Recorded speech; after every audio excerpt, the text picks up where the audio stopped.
Bill, the Senate Armed Services Committee held a hearing with the Pentagon director who oversees reports on UFO sightings.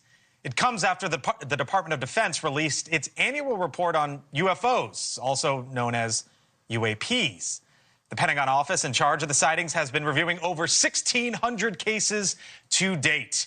Joining us now, News Nation Washington correspondent Joe Khalil, who was up on the Hill attending that hearing. You know, Joe, what's so remarkable about this, I think, is we had the House hearing last week, the Senate subcommittee hearing today.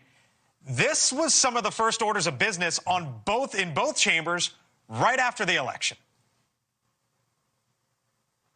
It really is becoming something that's no longer stigma to talk about, and we're seeing it in both chambers. Blake, you're right. One of the first things we've seen.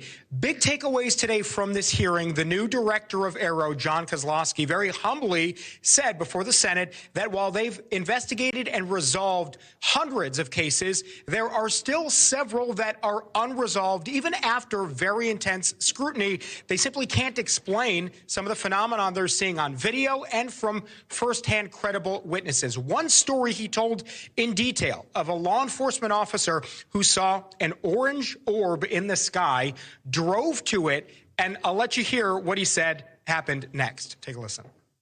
The area was well lit. He saw a blacker than black object. He said it was about the size of a Prius, 4 to 6 feet wide.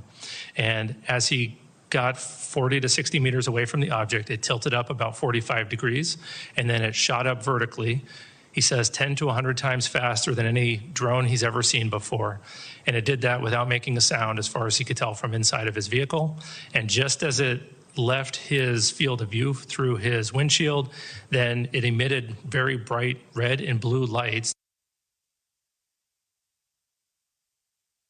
He went on to say, we don't understand how something could move in that way, that fast, and we have to assume it could be a national security issue. Like the other big takeaway, at the very end of the hearing, Senator Gillibrand asked the director there, what can we do as a Senate to help you? And his response was all of these whistleblowers that have come forward to you talking about undisclosed and illegal programs about, reversed crashed UAP. Many of those people we've heard from here on News Nation, tell them to come to us because many of them don't trust the agency or the Pentagon.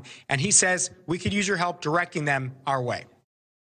Armed Services Committee heard testimony just a few hours ago from the Pentagon's UFO chief, Dr. John Koslosky. He is the director of the All-Domain Anomaly Resolution Office. And in his testimony, he referenced several videos of UAPs his teams have been investigating, including the famous Go Fast video made public in 2017, appearing to show a UAP fly really fast and really close to the ocean surface. His conclusion, though, no anomalous activity detected.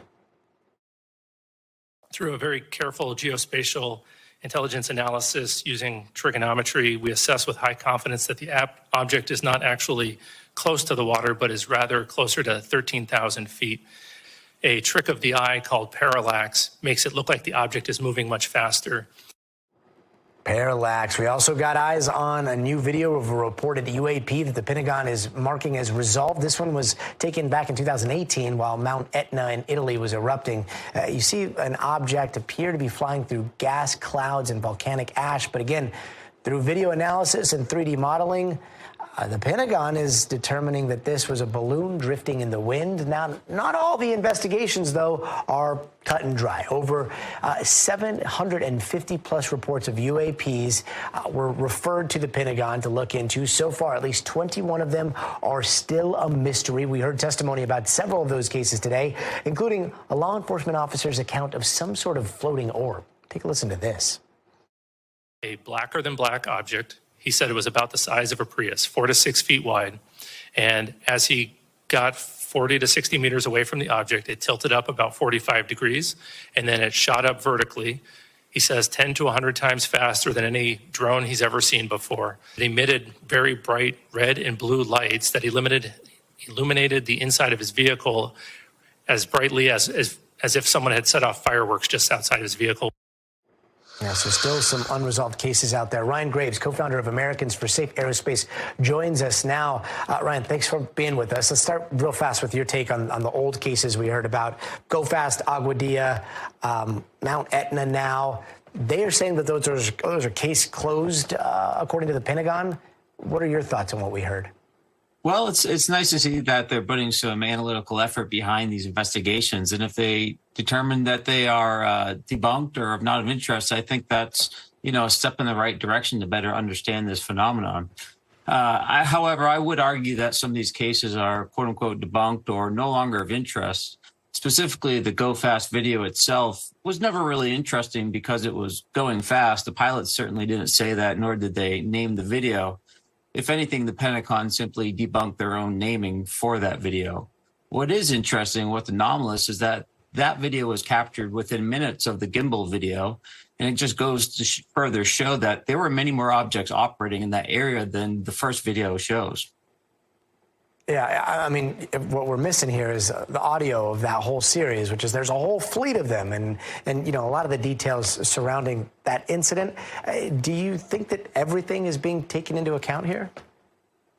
Well, no, I don't think everything is being taken into account. I think if the AARO office actually spoke with the pilots that were involved in that incident, they would know the objects were part of a larger formation of objects, and thus very anomalous to be operating 300 miles off the coast and within 50 miles of a U.S. aircraft carrier. What about the new cases? He specifically mentions the objects that are triangles and cylinders as the most difficult to investigate. I mean, it's still a lot of big question marks, right?